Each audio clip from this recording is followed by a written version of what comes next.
நீதி கதைகள் டிவி. ஊருக்கு மத்தியில இருக்கிற ஒரு பெரிய மரத்துக்கு கீழே ஒரு பெரியவர் உட்காந்துக்கிட்டு இருந்தாரு. ஆகாயத்துல மேகங்கள் எல்லாம் கருக்க ஆரம்பிச்சுது. சில்லுன்னு காத்து வீசுச்சு. மழை வரதுக்கான அடையாளம் தான் அது. பூஜனுங்க எல்லாரும் அந்த பெரியவரை சுத்தி நின்னுக்கிட்டு இருந்தாங்க. சில பேர் வேலைகளை விட்டுட்டு வந்தாங்க, சில பேர் வேலையை முடிச்சுட்டு அங்க வந்தாங்க.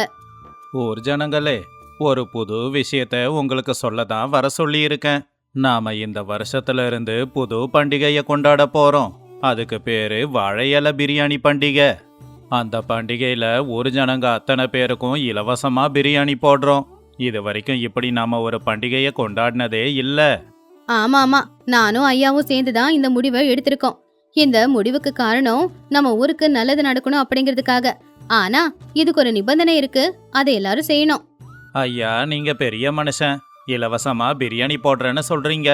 அப்ப நீங்க சொல்றத நாங்க கேட்க தானே செய்யணும். சொல்லுங்க, நாங்க என்ன பண்ணணும்? இதுல சொல்றதுக்கு பெருசா ஒன்றும் இல்ல. பிரியாணி சாப்பிடுங்க, ஆனா அதுக்கு முன்னாடி ஊருக்கு ஒரு நல்லதை பண்ணுங்க. அது என்ன வேலையா இருந்தாலும் சரி, ஊரை சுத்தமா வச்சுக்கிறதோ, இல்ல வயசானவங்களுக்கு உதவி பண்றதோ, இல்லனா ஊர்ல ஒரு மரம் நட்டு வைக்கிறதோ, இந்த மாதிரி ஒரு நல்ல விஷயத்த செஞ்சாகணும். ஐயா, நீங்க பிரியாணியை இலவசமா கொடுக்கறேன்னு சொல்றது நல்ல விஷயம்தான். ஆனா அதுக்காக ஒரு நல்ல வேலையை செய்ய சொன்னீங்கன்னா தான் கஷ்டமே வரும். எனக்கு இந்த இலவச பிரியாணி எல்லாம் வேண்டாம், நான் வீட்டுக்கு போறேன். அண்ணா, நீங்க ஏன் இப்படி பேசுறீங்க? நல்ல வேலை செஞ்சா ஊருக்கு தானே நல்லது நடக்கும், நமக்கும் நல்லது நடக்கும். எப்பவுமே நாம செய்யற ஒரு செயல் நல்ல செயலா இருந்தா அது எல்லாருக்கும் பயன்படும் இல்லையா? சீதா சொல்றது உண்மைதான். நாம இப்படி நல்ல வேலைங்களை செஞ்சாதான் நம்ம ஊருக்கு நல்லது நடக்கும், நம்ம ஊரு வளர்ச்சி அடையும். நம்ம தாத்தா காலத்துல இருந்தே இப்படி நல்ல வேலைங்களை அவங்க செஞ்சுக்கிட்டு தான் இருந்தாங்க. ஆனா நாம தான் மறந்துட்டோம். இப்ப நாம அதை மறுபடியும் ஆரம்பிக்க போறோம். இன்னைக்கு பிரியாணி தயாரா இருக்கும். சரிங்க ஐயா, நாங்க எல்லாரும் தயாரா தான் இருக்கோம். இது நல்ல பண்டிகை தான். எங்க பிள்ளைங்க கூட இந்த பண்டிகையை கொண்டாட கத்துக்கணும். நாங்க தயாரு. எல்லாரும் சந்தோஷமா அவங்கவுங்க வீட்டுக்கு போயிட்டாங்க. சோமையா மட்டும்தான் கோவமா அங்கிருந்து வீட்டுக்கு போயிட்டான். அடுத்த நாள் காலையில மழை பெய்ய ஆரம்பிச்சது. தூறல் விழுந்துகிட்டு இருந்துச்சு. ஆனா ஊஜனங்க எல்லாரும் உற்சாகமா வெளியில வந்தாங்க. எல்லாரும் வேலைகளை தொடங்கினாங்க.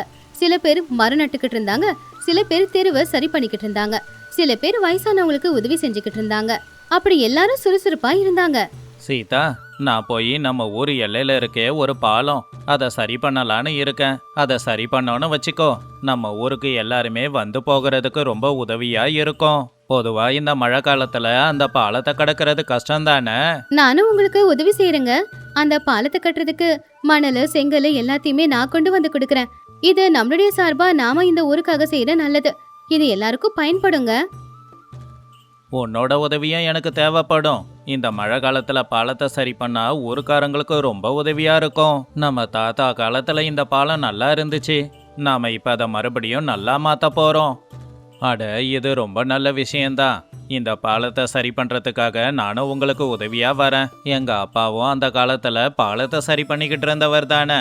அதனால இந்த வேலை எனக்கும் தெரியும். அப்புறம் என்ன, 3 பேரும் சேர்ந்து வேலை செஞ்சோம்னா பாலத்தோட வேலை சீக்கிரமா முடிச்சிடலாம். இது ஊருக்கு ரொம்ப நல்லதுங்க. எல்லாரும் சேர்ந்து பாலத்தை சரி பண்ற வேலைய பார்த்தாங்க. மழை இன்னும் பேஞ்சுக்கிட்டே தான் இருந்துச்சு. மணலு கல்லு சிமெண்ட் கலந்து பாலத்தை பலமா கட்டினாங்க. அந்த பாலம் இப்ப ரொம்ப பலமானதா மாறுச்சு. அப்பதான் பெரியவரும் அவருடைய மனைவியும் அங்க வந்தாங்க. அந்த பெரியவர் மரத்துக்கு கீழே நின்னு யோசிச்சுக்கிட்டு இருந்தாரு. பாத்தியா, இந்த ஊர் ஜனங்க எப்படி உழைக்க தயாராகிறாங்க. இவங்க செய்யற வேலை இந்த ஊருக்கு ரொம்ப உதவியா இருக்க போகுது. இதைத்தான் நான் எதிர்பார்த்தேன். நம்ம ஊர் இனி எப்படி மாறும் பாரு. ஆமா ஆமா, நம்ம ஊர் ஜனங்க எல்லாருக்குமே பெரிய மனசு. அவங்க செய்யற வேலைய பார்க்கும்போது உண்மையிலேயே எனக்கு சந்தோஷமா இருக்கு. நம்ம காலத்துல எல்லாரும் ஒத்துமையா இருந்து இந்த மாதிரி வேலைகளை செய்வோம். ஆனா இந்த காலத்து பசங்க எல்லாரும் ஒற்றுமைனா என்னன்னு கேட்பாங்க போல. சோமையா அவனுடைய வீட்டுல படுத்துக்கிட்டு இருந்தான். வெளியில போய் வேலை செய்யறதுல அவனுக்கு விருப்பம் இல்ல. ஆனா பிரியாணி சாப்பிடணுங்கிற ஆசை மட்டும் போகல. அதனால சோமையா அவனுடைய மனசுக்குள்ள, எனக்கு பிரியாணி சாப்பிடணும் போல இருக்கு. ஆனா நான் எந்த வேலையும் செய்யலையே. நான் எதுக்கு வேலை செய்யணும்? நான் நேரா போய் பிரியாணி சாப்பிட போறேன். கேட்டாங்கன்னா நான் நல்ல வேலையை செஞ்சுட்டு வந்தேன்னு சொல்லுவேன். இவனுங்க கண்டுபிடிக்கவா போறானுங்க. அப்படின்னு நினைச்சு சோமையா எழுந்திருச்சு நேரா பிரியாணி சமைக்கிற இடத்துக்கு தான் போனான். அங்க ரங்கம்மா, சீத்தம்மா, இன்னும் சில பெண்கள் எல்லாரும் சேர்ந்து வாழை இலை பிரியாணியை செஞ்சுக்கிட்டு இருந்தாங்க. அவங்க சமைக்கும் போது வர வாசம் ஊரெல்லாம் பரவ ஆரம்பிச்சுது. அந்த வாசத்துக்கு சோமையாவுக்கு இன்னும் பசி அதிகமாச்சு. அதனால சோமையா எல்லார்கிட்டயும், அம்மா, எனக்கும் ஒரு வாழை இலை பிரியாணி கொடுங்க. இந்த பிரியாணி வாசம் என்ன இங்க வரைக்கும் இழுத்துக்கிட்டு வருது. எனக்கு இந்த வாசம் ரொம்ப பிடிச்சிருக்கு. சீக்கிரம் எனக்கும் கொடுங்க. ஏ சோமையா, நீ ஏதாவது வேலைய பாத்தியா? உன் சட்டை கூட கசங்கல. நாங்க எல்லாரும் கஷ்டப்பட்டு வேலை பார்த்துக்கிட்டு இருக்கோம். எந்த வேலையும் பார்க்காதவங்களுக்கு எதுக்கு பிரியாணி? அது நான் ஒரு மாமரத்தை நட்டு வச்சிருக்கேன். ஒரு எல்லையில தான் நட்டு வச்சிருக்கேன். அது நல்ல விஷயம் தானே. பாருங்க, கையெல்லாம் கொப்பளம் போட்டு இருக்கு. சோமையண்ண, நீங்க எங்க மரம் நட்டீங்க? நான் ஊர் முழுக்க பார்த்துட்டு வந்தனே, எங்கேயுமே ஒரு புது செடியை கூட காணோம். நீங்க செடியெல்லாம் நடல, சாப்பாட்டுக்காக பொய் சொல்லிக்கிட்டு இருக்கீங்க அண்ணே. அது நான் நட்டு வச்சேன். மழை சரியா வரல இல்லையா, அதனால செடி வாடி போச்சு. இதுல நான் என்ன பண்ண முடியும்? ஏன் தப்பு என்ன இருக்கு? சோமையா, நீ வேலை செய்யாம பொய் சொல்ற. இது ரொம்ப தப்புப்பா. இந்த பிரியாணி சாப்பிடணும்னா ஒரு நிபந்தனை இருக்கு. அது நல்ல வேலை செய்யுது. அந்த நல்ல வேலையை செஞ்சா மட்டும்தான் உனக்கு பிரியாணி கிடைக்கும். வேலை செய்யாதவங்களுக்கெல்லாம் பிரியாணி இல்லப்பா. எனக்கு பிரியாணி வேணும், ஆனா நான் வேலை செய்ய மாட்டேன். எனக்கு பிரியாணி கொடுக்கற வரைக்கும் யார் என்ன சொன்னாலும் இந்த இடத்த விட்டு போக மாட்டேன். சோமையண்ண, நீங்களே கொஞ்சம் யோசிச்சு பாருங்க. நீங்க நல்ல மனுஷன்தான். நீங்க நல்ல வேலையை செஞ்சா உங்களுக்கு பிரியாணி கிடைக்கும். அந்த பிரியாணியை சாப்பிட்டு கிடைக்கிற சந்தோஷத்தை விட மத்தவங்களுக்கு நல்லது செய்யும் போது கிடைக்கிற சந்தோஷம் ரொம்ப அதிகம்னு அதை நீங்க புரிஞ்சுக்கோங்க. சோமையா அதுக்கு எந்த பதிலும் கொடுக்காம உக்காந்துக்கிட்டு தான் இருந்தான். சாயந்தர நேரம் ஆச்சு. மழை இன்னும் பேஞ்சுக்கிட்டே இருந்துச்சு. ஊஜனுங்க எல்லாருமே அந்த மரத்துக்கு கீழே வந்து உக்காந்தாங்க. அவங்க எல்லாருக்குமே பிரியாணிய பரிமாறினாங்க. எல்லாருடைய முகத்திலையும் ஒரு அமைதியும் திருப்தியும் இருந்துச்சு. சந்தோஷமா எல்லாரும் பிரியாணிய சாப்பிட்டுக்கிட்டு இருந்தாங்க. சீதா, நாம இன்னைக்கு ஒரு நல்ல வேலையை செஞ்சிருக்கோம். அந்த பாலம் இப்போ நல்லா இருக்கு. இனி ஊர் ஜனங்க அந்த பாலத்து மேல தைரியமா நடக்கலாம். மழை வர நேரத்துல பாலத்தை சரி பண்ணது சரியான வேலை தான். ஆமா, நாம செஞ்ச வேலைக்கான பலன் இப்படிதான் இருக்கும். நல்ல வேலை செய்யும் போது நல்ல சந்தோஷமா இருக்கும். எல்லாருமே பிரியாணி சாப்பிட்டுக்கிட்டு இருந்தாங்க. சோமையா மட்டும் சும்மா தான் உக்காந்துக்கிட்டு இருந்தான். அவனுக்கு பசி எடுத்துக்கிட்டு இருந்துச்சு. ஆனா பிரியாணி சாப்பிடணும்னா ஏதாவது நல்ல வேலை செஞ்சாகணுமே. ஆனா அவன் தான் எந்த நல்ல வேலையும் செய்யலையே. சோமையா, உனக்கு என்ன ஆச்சு? நீ இன்னும் பிரியாணி சாப்பிடலையா? ஊருக்காரங்க எல்லாருமே சாப்பிட்றாங்களேப்பா, உனக்கு பசி எடுக்கலையா? ஐயா, அதுக்கு பிரியாணி எனக்கு கொடுக்கணும்ல. யாருமே எனக்கு பிரியாணி கொடுக்கலையே. எல்லாரும் நல்ல வேலையை செஞ்சுட்டு தைரியமா சாப்பிட்றாங்க. நான் எந்த வேலையும் செய்யாததால எனக்கு பிரியாணி இல்லை. சோமையா, நான் தான் உன்கிட்ட அப்பவே சொன்னேனே. சரி, நேரம் இன்னும் கடந்து போகலப்பா. உங்க வீட்டு பக்கத்துல ஒரு வயசான பாட்டி இருக்காங்க இல்லையா? பாவம், அவங்க வயசானவங்க. அவங்களால நடக்க முடியாது. நீ அவங்களுக்கு தண்ணிய கொண்டு வந்து கூட. அது கூட நீ செய்யற நல்ல விஷயம்தான். ஆமா ஆமா, அந்த அம்மா ரொம்ப பாவம்தான். தண்ணி மட்டும் கொண்டு வந்து கொடுக்கறதில்ல, அவங்க வீட்டு வாசலும் சேராதான் இருக்கு. அதையும் நான் சுத்தம் பண்றேன். அப்படி பண்ணா அது ரொம்ப பெரிய நல்ல விஷயம்தான். உன் மனசு மாறினது எனக்கு ரொம்ப பிடிச்சிருக்குப்பா. சோமையா உடனே அந்த வயசான பாட்டி வீட்டுக்கு போய் அவங்களுக்கு தண்ணிய கொண்டு வந்து கொடுத்து அவங்க வீட்டோட வாசலையும் சுத்தம் செஞ்சான். அதை பார்த்து அந்த பாட்டி ரொம்பவுமே ஆச்சரியப்பட்டாங்க. ஏன்னா நடந்ததை அவங்களால நம்பவே முடியல. என்னப்பா சோமையா, திடீர்னு என்னோட வீட்டுக்கு வந்து எனக்கு இவ்வளவு உதவி செய்யற? உன்னை நான் சோம்பேறின்னு நினைச்சுக்கிட்டு இருந்தேன். ஆனா எனக்காக இவ்வளவு கஷ்டப்படுறியே. உண்மையிலேயே நீ ரொம்ப நல்லவன் தான் போலையே. ஆமா, என்னை மன்னிச்சிடுங்க. நல்ல வேலை எதுன்னு இத்தனை நாளா புரியாம இருந்துட்டேன். இனிமே நான் எப்பவும் நல்ல வேலைகளை செய்வேன். நீங்க என்ன மன்னிச்சிடுங்க. உன்னை இப்படி பாக்குறதுக்கு ரொம்ப சந்தோஷமா இருக்குப்பா. நீ மனசு மாறிட்ட. இனிமே எப்பவும் இதே மாதிரி இருப்பா. சோமையா சந்தோஷமா அங்கிருந்து எல்லாரும் பிரியாணி சாப்பிடுற இடத்துக்கு வந்தான். அவனுடைய முகத்துல ஒரு நிறைவு இருந்துச்சு. அவன் முகம் இப்பதான் ரொம்ப திருப்தியாவும் இருந்துச்சு. என்னப்பா சோமையா, ஏதோ நல்ல வேலை செஞ்சேன்னு கேள்விப்பட்டேன். இந்தா உனக்காக ஏற்கனவே வாழை இலையில சுட சுட பிரியாணி போட்டு வச்சிருக்கேன். வயிறார சாப்பிடு. சந்தோஷமா. எனக்கு இப்போ பிரியாணி சாப்பிடணும் அப்படிங்கறதுல ஆர்வம் இல்லை. எல்லாருக்கும் நல்லது செய்யறதுல தான் உண்மையான ஆர்வம் இருக்கு அப்படிங்கிறத என்னைக்கு நான் புரிஞ்சுக்கிட்டேன். எனக்கு அதுவே போதும். சோமையண்ண, நீங்க உண்மையிலேயே மாறிட்டீங்கண்ண. எனக்கு ரொம்ப சந்தோஷமா இருக்கு. உங்க மனமாற்றம் நம்ம ஊருக்கு நல்லது பண்ண போகுது. இன்னையில இருந்து உங்க கூட நாங்களும் இருக்கோண்ணே. சோமையா அண்ணன், உண்மையாவே உங்க மனசு மாறி போச்சு. இந்த ஊருக்கு இந்த சோமையா அண்ணன் தான் வேணும். உங்களுக்கு எதனா உதவி செய்யணும்னா எங்களையும் கூப்பிடுங்க. கண்டிப்பா நான் என்னையில இருந்து என்னோட சோம்பேறித்தனத்தை விட்டுட்டு ஊருக்கு நல்லது செய்ய போறேன். இதுல தான் உண்மையான சந்தோஷம் கிடைக்குது. எல்லாரும் சேர்ந்து அந்த வாழை இலை பிரியாணிய சாப்பிட்டுக்கிட்டு இருந்தாங்க. அந்த மழை அவங்க எல்லாருக்குமே ஒரு தனியான வாழ்க்கை பாடத்தை கத்து கொடுத்துச்சு. எல்லாரும் மனசு நிறைவோட இருந்தாங்க. வயிறார சாப்பாடும் சாப்பிட்டுக்கிட்டு இருந்தாங்க. எல்லாரும் கேளுங்க, நாம இன்னைக்கு ஒரு நல்ல விஷயத்த கத்துக்கிட்டோம். பிரியாணி சாப்பிட்டதை விட நாம நல்லது செஞ்சது தான் எல்லாருக்குமே திருப்தியை கொடுத்துருக்கு. இப்படியே நாம எல்லாரும் ஒற்றுமையா கஷ்டப்பட்டு உழைச்சா நம்ம தாத்தா காலத்துல இருந்த மாதிரி இந்த ஊரை மாத்த முடியும். ஆமா ஆமா, இந்த பண்டிகை நம்ம ஊருக்கு நிறைய நன்மைகளை செஞ்சிருக்கு. இன்னையில இருந்து வருஷத்துக்கு ஒரு தடவை இந்த பண்டிகையை நாம நிச்சயமா கொண்டாடணும். நாம இன்னொரு வேலையும் செய்யணும். இந்த பண்டிகைய சுத்தி இருக்கிற 18 ஊருக்கும் சொல்லலாம். அப்புறம் அவங்களோட ஊரும் கூட நல்லபடியா மாறும். ஆமா ஆமா, இது நல்ல யோசனை தான். இனிமே எல்லாருமே சந்தோஷமா சாப்பிடணும். எல்லாரும் நிறைய நல்ல வேலைகளை செய்யணும். நான் ஏழைங்க எல்லாரையும் கூப்பிட்டு அவங்களுக்கும் இந்த விஷயத்த சொல்றேன். வயிறார பிரியாணியா போடுறேன். இதுதான் நான் செய்ய போற முத வேலை. எல்லாரும் சந்தோஷமா சிரிச்சாங்க. மறுபடியும் ஊருக்குள்ள மழை வந்துச்சு. ஆனா இந்த மழை அவங்களுக்கு சந்தோஷத்தை தான் கொண்டு வந்து கொடுத்துச்சு.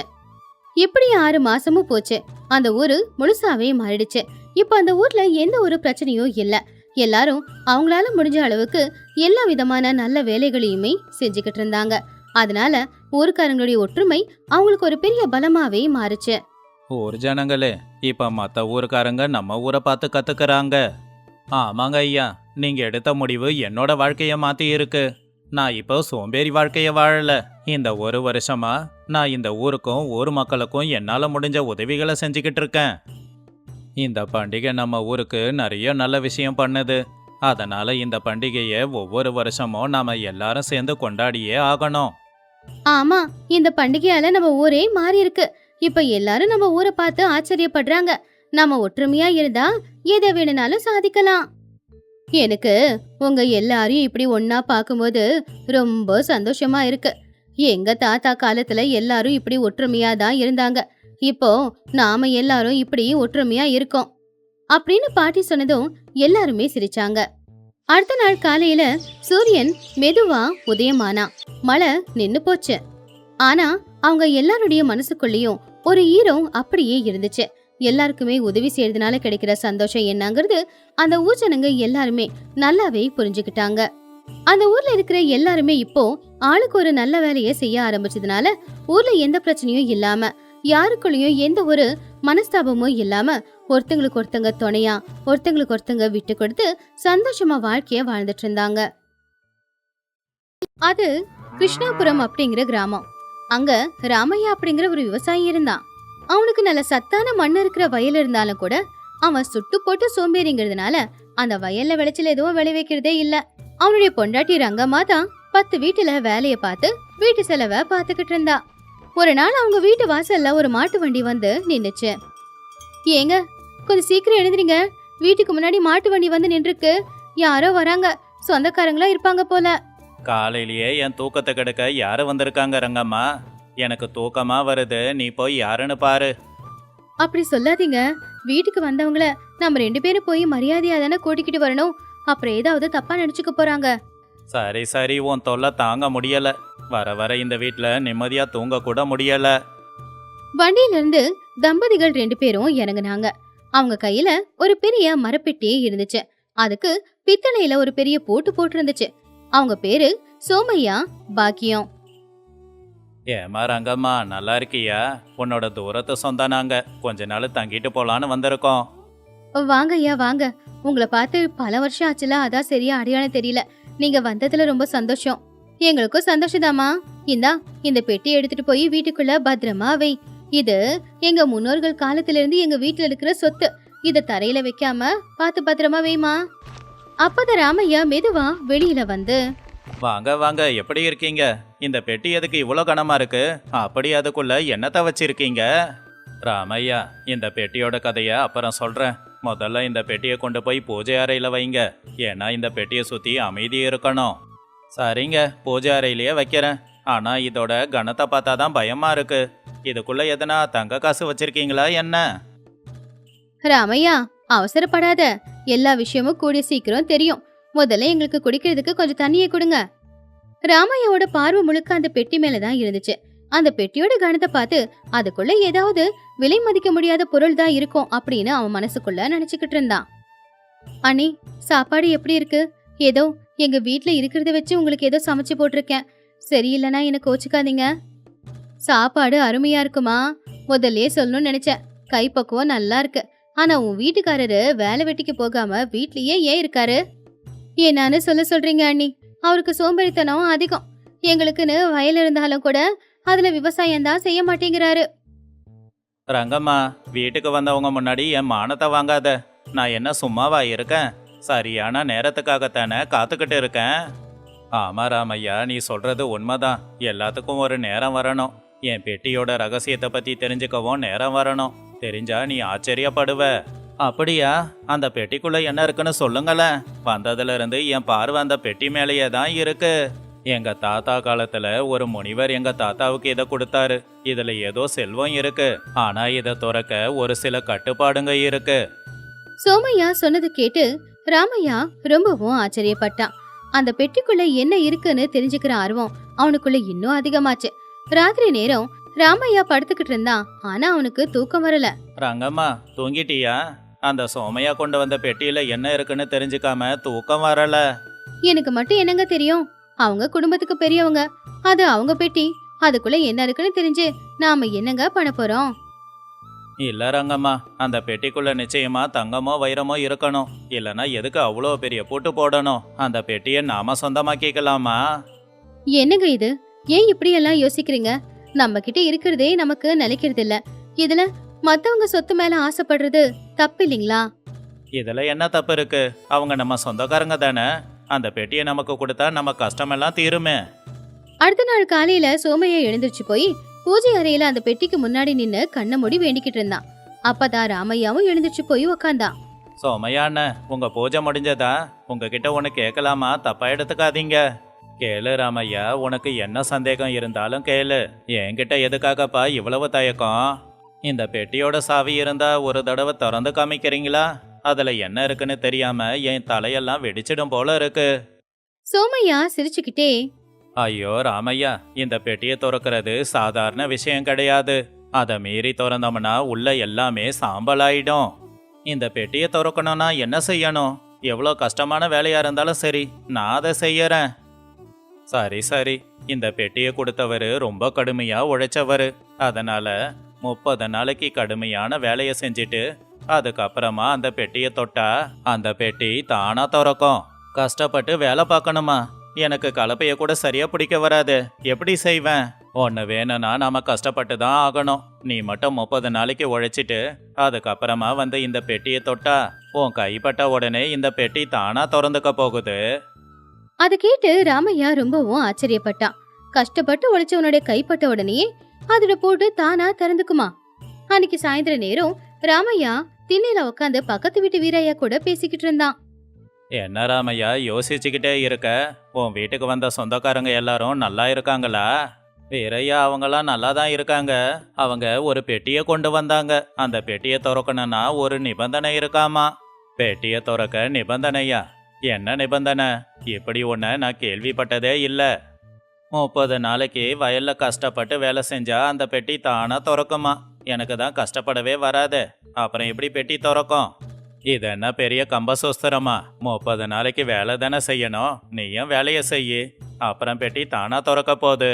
வேணும்னா நானும் உதவி செய்யறேன்.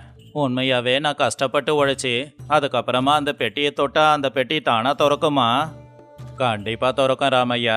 பெரியவங்க பேச்சு எப்பவுமே தப்பா போகாது. நீ சீக்கிரம் வயலுக்கு கிளம்பு. ராமையாவுக்கு அந்த பெட்டி மேல இருக்கிற ஆசை அவன் சோம்பேறித்தனத்தை ஜெயிச்சுது. விடிய காலையிலே தோல்ல கலப்பைய தூக்கி போட்டுக்கிட்டு வேக வேகமா வயலுக்கு போனான். ரங்கம்மாவால அதை சுத்தமா நம்ப முடியல. அண்ணி, பாத்தீங்களா? என் புருஷன் இன்னைக்கு காலையிலேயே வயலுக்கு போயிட்டாரு. இது கனவா நனவா? எனக்கு ரொம்ப ஆச்சரியமா இருக்கு. எல்லாம் அந்த கடவுளோட கருணைதான் ரங்கம்மா. உன் புருஷன் கூடிய சீக்கிரம் பெரிய பணக்காரனா ஆக போறான். இது அந்த கடவுள் எடுத்த முடிவு. ராமையா, கஷ்டப்பட்டு உழைச்சாதான் அந்த பெட்டி உனக்கு சொந்தமாகும். எங்கேயுமே கவனத்தை சிதற விடாம கஷ்டப்பட்டு உழைச்சிடு. சரிங்க அண்ணா, நீங்க சொன்ன மாதிரியே 30 நாள் வரைக்கும் ராத்திரியும் பகலுமா கஷ்டப்பட்டு உழைக்கிறேன். பெட்டியை திறந்தாகணும். சரி ராமையா, கஷ்டப்படு, அதுக்கான பலன் நிச்சயம் கிடைக்கும். ராமையா வயல்ல கால் எடுத்து வச்சான். வெயில் அதிகமா இருந்தாலும் கொஞ்சம் கூட இடைவிடாம வேலைய பார்த்தான். அன்னைக்கு சாயந்தர நேரம் அவன் ரொம்பவும் அசதியா வீட்டுக்கு வந்தான். ஐயோ, உடம்பெல்லாம் வலிக்குது. உடம்பெல்லாம் புண்ணான மாதிரி இருக்கு. எப்படிதான் நாளைக்கு மறுபடியும் வேலைக்கு போவேணும்? ஏங்க, கஷ்டப்பட்டதுக்கு தான் பலன் கிடைக்கும். ஒரே நாள முடியாதுன்னு நினைச்சா எப்படி? கொஞ்சம் பொறுத்துக்கிட்டு 30 நாளுக்கு செஞ்சிடுங்க. ஆமா ரங்கம்மா, நீ சொல்றது உண்மைதான். அந்த பெட்டிக்குள்ள இருக்கிற தங்கத்தை நினைச்சாலே எனக்கு உற்சாகம் வருது. நான் நாளைக்கு வேலைக்கு போயிடுவேன். இப்படியே 10 நாள் போச்சு. ராமையா உடம்பு வலியெல்லாம் போய் அவனுக்குள்ள உற்சாகம் அதிகமாச்சு. தினமும் அவன் அந்த பெட்டி பக்கத்திலே உட்காந்து பெட்டியவே பாத்துக்கிட்டு இருந்தான். சோமையா அண்ணன், உழைச்சி உழைச்சி என் கையெல்லாம் காப்பு காய்ச்சிருக்கு பாருங்க. இப்ப நான் தொட்டா இந்த போட்டு கொஞ்சமாவது அசையுமா? இன்னும் நாள் இருக்கு ராமையா. நீ போட்ட விதையெல்லாம் முளைச்சி உன் வயல் பச்சை பசேல்னு ஆகணும். அப்பதான் இந்த போட்டு பலவீனமாகும். ஆமா ராமையா, கஷ்டப்பட்டு நீ உழைக்கும் போதுதான் அந்த பெட்டி கொஞ்சம் கொஞ்சமா பலவீனமாகும். இன்னும் கொஞ்ச நாள் பொறுத்துரு. சரிங்க அண்ணன், உங்க பேச்ச கேட்டு நான் கஷ்டப்பட்டு உழைக்கிறேன். எப்படியும் அந்த புதையல் எனக்கு சொந்தமாயிடும். இப்படியே இன்னும் கொஞ்ச நாள்ல ராமையோட வயல்ல விதையெல்லாம் முளைக்க ஆரம்பிச்சுது. ஓஜனுங்க எல்லாரும் ராமையா கிட்ட வந்த மாற்றத்தை பார்த்து ரொம்ப ஆச்சரியப்பட்டாங்க. அப்போ வீரையா ராமையா கிட்ட வந்து, ராமையா, இத்தனை நாளா கல்லும் மண்ணுமா இருந்த உன் பூமி இப்ப பார்க்கவே பச்சை பசேல்னு ரொம்ப அழகா மாறி இருக்கு. எல்லாத்துக்கும் காரணம் அந்த பெட்டி தான் வீரையா. அந்த பெட்டி அடையணுங்கிற ஆசையில தான் இப்படி கஷ்டப்பட்டு உழைக்கிறேன். ராமையா, கொஞ்ச நாள்ல அந்த புதையல் என்னன்னு தெரிஞ்சுக்க போற. அப்புறம் உன்னோட கஷ்டம் எதுவும் வீணாகாது. அது மட்டும் இல்லைன்னா வயல்ல இறங்கி வேலை செய்யும் போது கூட உடம்புக்கும் மனசுக்கும் நல்லா தான் இருக்கு. இப்படியே 25 நாளும் ஆச்சு. ராமையாவோட உடம்புல இருக்கிற சோம்பேறித்தனம் முழுசா போய் இப்ப அவன் உடம்புல ஒரு பெரிய உற்சாகமே வந்துச்சு. இப்படி இருக்கும்போது ஒரு நாள் ராத்திரி, அண்ணி, நேத்து ராத்திரி அந்த பெட்டியில இருந்து ஏதோ சத்தம் கேட்ட மாதிரி இருந்துச்சு. எனக்கு கொஞ்சம் பயமாவும் இருந்துச்சு. அது ஒண்ணும் இல்ல ரங்கம்மா, 30 நாள் நெருங்க போகுது இல்லையா, அதனாலதான் அதோட சக்தியா அது இழக்குது. அத பார்த்து நீ எதுவும் பயப்படாத. அப்படியா? அப்ப என் கஷ்டத்துக்கு ஏத்த பலன் கிடைக்குமா? நாளையோட எல்லாம் முடிய போகுதா? இப்பதான் எனக்கு ரொம்ப சந்தோஷமா இருக்கு. ஆமா ராமையா, நாளைக்கு தான் நல்ல நாள். நாளைக்கு அந்த பெட்டியை திறப்போம். உன் கஷ்டத்துக்கு பலன் கிடைக்கும். அந்த நாளுக்காகத்தானே நானும் காத்துக்கிட்டு இருக்கேன். அந்த பெட்டியை திறக்கிற அந்த நாளை என் வாழ்க்கையிலேயே நான் மறக்க மாட்டேன். அன்னைக்கு ராத்திரி ராமையாவுக்கு தூக்கமே வரல. அந்த பெட்டியில என்ன இருக்கும்? தங்கமா, பணமா, இல்ல வைரமா அப்படின்னு கற்பனை பண்ணிக்கிட்டே படுத்து தூங்குனான். அடுத்த நாள் காலையில வயலுக்கு போய் கடைசி நாள் வேலைய முடிச்சிட்டு வந்தான். சோமையா அண்ணன், நீங்க சொன்ன மாதிரியே என் கையெல்லாம் காப்பு காய்க்கிற அளவுக்கு 1 மாசம் வேலை செஞ்சிட்டேன். இப்ப அந்த பூட்டை தொட்டா அது திறக்கும் தானே? ராமையா, மனசை அமைதியா வச்சுக்கிட்டு அந்த பூட்டை இழுத்து பாரு. உன் மனசுக்கு பூட்டு நிச்சயம் திறக்கும். ராமையா ஒரு தயக்கத்தோடவே மனசுக்குள்ள சாமியெல்லாம் கும்பிட்டுக்கிட்டு அந்த பூட்டை தொட்டதும் அந்த பூட்டு கீழே விழுந்துருச்சு. அடடே, பூட்டு கீழே விழுந்துருச்சு. சீக்கிரமா பெட்டியை தரங்க, உள்ள என்ன இருக்குன்னு பாக்கலாம். ராமையா ஒரு தயக்கத்தோடவே அந்த பெட்டியோட மூடியே திறந்தான். ஆனா உள்ள பார்த்தவனுக்கு ஒரு நொடி பைத்தியமே பிடிச்ச மாதிரி ஆயிடுச்சு. ஏன்னா அதுல தங்கமோ இல்ல வைரமோ இருக்கல. இருந்ததெல்லாம் ஒரு கண்ணாடியும் அப்புறம் ஒரு கடிதமும் மட்டும்தான். அப்போ ராமையா கொஞ்சம் கோவத்தோட, என்னண்ணா இது? அப்ப என்ன ஏமாத்திட்டீங்களா? இதுல தங்கம் வைரம்னு எதுவும் இல்லையே, கண்ணாடி தான் இருக்கு. நான் மோசம் போயிட்டேன். அவசரப்படாத ராமையா, அந்த கண்ணாடி எடுத்து உன் முகத்தை பாரு. முதல்ல இருந்த ராமையாவுக்கும் இப்ப இருக்கிற ராமையாவுக்கும் வித்தியாசம் தெரியும். உண்மைதான், என் முகத்துல இருந்த சோம்பேறித்தனெல்லாம் போய் இப்போ சுறுசுறுப்பு தெரியுது. ஆனா பணம் இல்லாம போனது ஏமாத்த வேலை தானே. ராமையா, அந்த பெட்டியில ஒரு கடிதாசி இருக்கு பாரு, அதை எடுத்து படி. நீ கேக்குற கேள்வி எல்லாத்துக்குமே அதுல பதில் இருக்கும். ராமையா அந்த பெட்டியில இருக்கிற கடிதாசியை எடுத்து அத படிக்க ஆரம்பிச்சான். அதுல என்னமோ எழுதி இருந்துச்சு. அத ராமையாவும் படிச்சான். அன்புள்ள ராமையாவுக்கு, இதுல தங்கமோ வைரமோ இல்ல. ஆனா இந்த 30 நாளும் கஷ்டப்பட்டு வயல்ல விதைச்சிருக்க பாரு. அது விளைஞ்சி அதை அறுவடை பண்ணி நீ விற்கும் போது உனக்கு லாபம் கிடைக்குமே, அதுதான் புதையல். அப்புறம் இந்த கண்ணாடியில பார்க்கும்போது உன்னோட உடம்பு ரொம்ப ஆரோக்கியமா தெரியுது. அதுதான் அதை விட ரொம்ப பெரிய புதையல். ஆமாங்க, அந்த கடிதாசியில எழுதி இருக்கிறது உண்மைதான். கஷ்டப்பட்டு உழைச்சி உங்க உடம்பு இப்ப சுறுசுறுப்பா இருக்கு. அதே மாதிரி நீங்க கஷ்டப்பட்டதுக்கான பலனும் இன்னும் கொஞ்ச நாள்ல கிடைக்க போகுது. அப்போ ராமையாவும் அதை கேட்டு தப்ப புரிஞ்சுக்கிட்டு, சோமையான என்னை மன்னிச்சிடுங்க. எனக்குள்ள இருக்கிற சோம்பேறித்தனத்தை விரட்ட தானே நீங்க எல்லாருமே சேர்ந்து இப்படி ஒரு நாடகம் ஆடினீங்க. சோமையா, உன் பக்கத்து வீட்டில் இருக்காரே வீரையா, அவரு தான் உன்னோட சோம்பேறித்தனத்தை போக்க எங்களை வர சொன்னாரு. அதுக்காகத்தான் நாங்க வந்தோம். இந்த பெட்டி எங்க வீட்டில் இருந்த பழைய பெட்டி. அப்பதான் வீரையாவும் உள்ள வந்தாரு. ராமையா வீரையோட கைய பிடிச்சு நன்றி தெரிவிச்சான். பரவாயில்ல ராமையா, நீ மாறணும்னு நினைச்சேன், இப்ப மாறிட்ட. இப்ப சொல்லு, பெட்டிக்குள்ள இருக்கிற புதையல் வேணுமா, வயல்ல இருக்கிற புதையல் வேணுமா? வீரையா, இப்ப நான் புரிஞ்சுக்கிட்டேன். என்னோட உழைப்பு தான் என்கிட்ட இருக்கிற பெரிய புதையல். யாரு கஷ்டத்துலயும் வாழாம இனிமே நான் உழைச்சி வாழ்ந்துக்கிறேன். என் புருஷனோட குணத்தை மாத்ததுக்காக கஷ்டப்பட்டவங்க எல்லாருக்குமே நான் வாழ்க்கை பூரா நன்றி கடனோட இருப்பேன். பரவாயில்ல ரங்கம்மா, இனி உன் வீட்டுல எந்த கஷ்டமும் இருக்காது. உன் புருஷனும் நல்லவனா மாறிட்டான். சரி, அப்ப நாங்க எங்க ஊருக்கு கிளம்புறோம். சந்தோஷம் அண்ணி, நீங்க பண்ண உதவிய நான் எப்பவும் மறக்க மாட்டேன். அப்படி சோமையா பாக்யோ தம்பதிகள் ராமையா ரங்கம்மா 2 பேருக்கிட்டையும் வரோன்னு சொல்லிட்டு கிளம்பிட்டாங்க. அன்னையில இருந்து ராமையா எப்பவுமே கஷ்டப்பட்டு உழைச்சு அவனுடைய வயல்ல விளைச்சல நல்லபடியா விளைய வச்சு கை நிறைய பணமும் சம்பாதிச்சான். இப்போ அவன் உடம்புல கொஞ்சம் கூட சோம்பேறித்தனமே இல்ல. கஷ்டப்படாம கிடைக்கிற எந்த ஒரு சொத்துமே நம்ம கிட்ட நிரந்தரமா இருக்காது. ஆனா நம்ம கஷ்டப்பட்டு உழைக்கும் போது, கஷ்டப்பட்டு உழைச்ச அந்த பணம் நம்ம கையில இருக்கும்போது அது கொடுக்கிற நிம்மதி, சந்தோஷம் வேற எதாலையும் கொடுக்க முடியாதுன்னு இந்த கதை சொல்ல வருது.